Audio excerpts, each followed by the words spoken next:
Assalamualaikum warahmatullahi wabarakatuh. Halo semuanya. Perkenalkan, nama saya Muhammad Fajar Alfian, biasa dipanggil Fajar.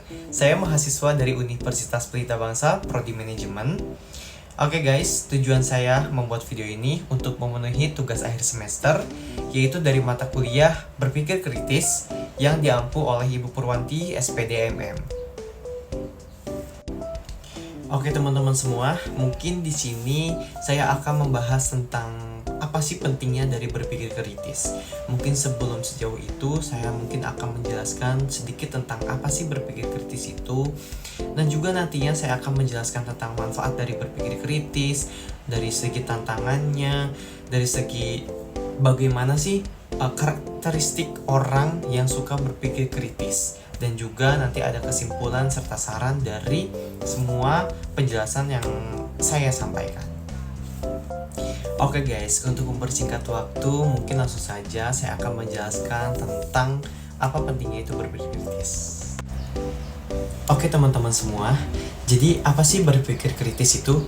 Jadi berpikir kritis adalah suatu proses mental yang melibatkan suatu analisis, evaluasi, dan juga sintesis suatu informasi yang berguna untuk mencapai kesimpulan yang valid dan juga beralasan.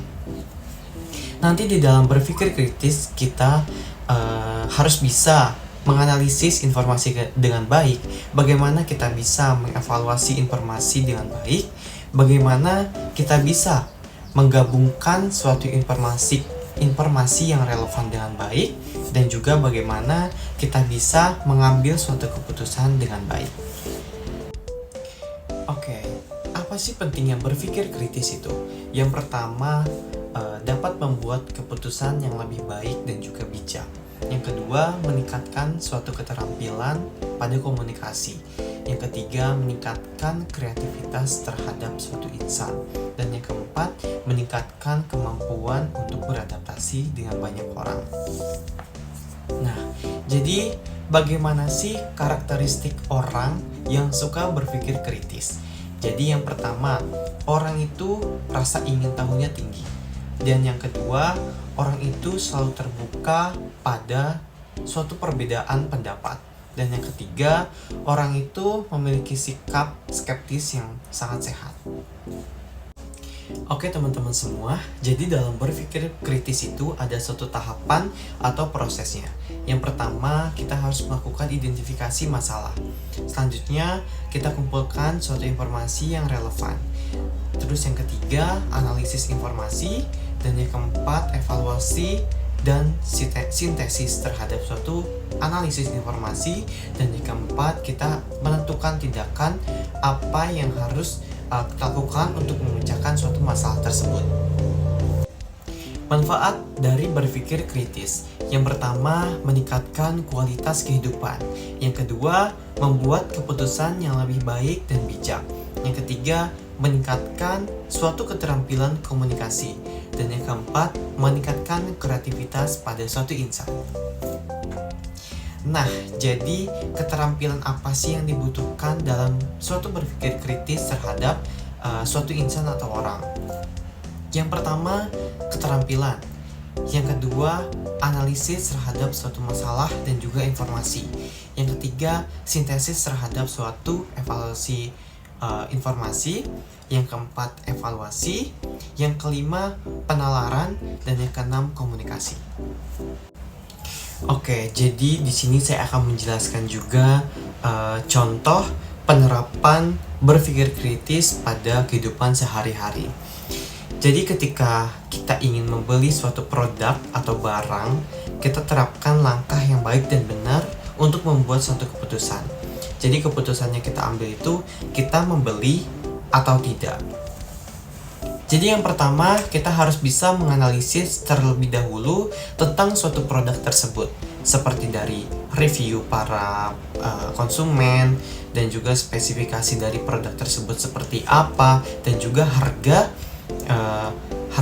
produk dengan produk lainnya tuh persepsinya seperti apa dan bagaimana, dan perbedaannya tuh jauh atau tidak. Selanjutnya dilanjut dengan mengevaluasi hasil analisis tersebut. Untuk mengevaluasi hasil analisis tersebut, kita bisa menilai sumber tersebut dengan baik dengan cara kita membedakan dari spesifikasi, harga, dan juga review para konsumen. Terus kemudian kita menentukan suatu tindakan setelah melakukan analisis dan evaluasi, di mana saatnya kita untuk menentukan nih tindakan apa yang harus kita ambil. Apakah kita memutuskan untuk membeli barang tersebut ataukah kita memutuskan untuk tidak membeli barang tersebut, seperti itu. Dan juga terhadap berpikir kritis ini memiliki tantangan yang menurut saya memang sulit untuk dilawan. Yang pertama, bias kognitif. Terus yang kedua, kita kurangnya latihan dalam berkomunikasi. Yang ketiga, kita ketakutan nih terhadap perbedaan pendapat. Jadi biasanya kalau kita sudah mempunyai suatu pendapat, kita takut untuk berbicara karena takut pendapat kita dengan pendapat orang lain itu berbeda. Dan yang terakhir itu kurangnya kesadaran. Jadi sebenarnya kita itu bisa untuk berpendapat dan pendapat kita tuh relevan gitu. Pendapat kita kuat terhadap suatu masalah tersebut. Tetapi kita kurangnya kesadaran untuk melakukan berpikir kritis tersebut. Untuk kesimpulan dalam materi berpikir kritis ini, dalam berpikir kritis, semua orang harus mempunyai mental keberanian untuk mengemukakan suatu pendapat. Tidak hanya sekedar memberikan pendapat, namun biasakan kita harus mengikuti langkah serta aturan yang tepat. Kita harus mempunyai sumber informasi yang relevan dan kuat dalam berpendapat. Berpikir kritis ini sangat penting untuk dilakukan oleh semua orang, karena ada manfaat di baliknya. Jadi mulailah belajar untuk menjadi orang yang berpikir kritis. Selanjutnya untuk saran.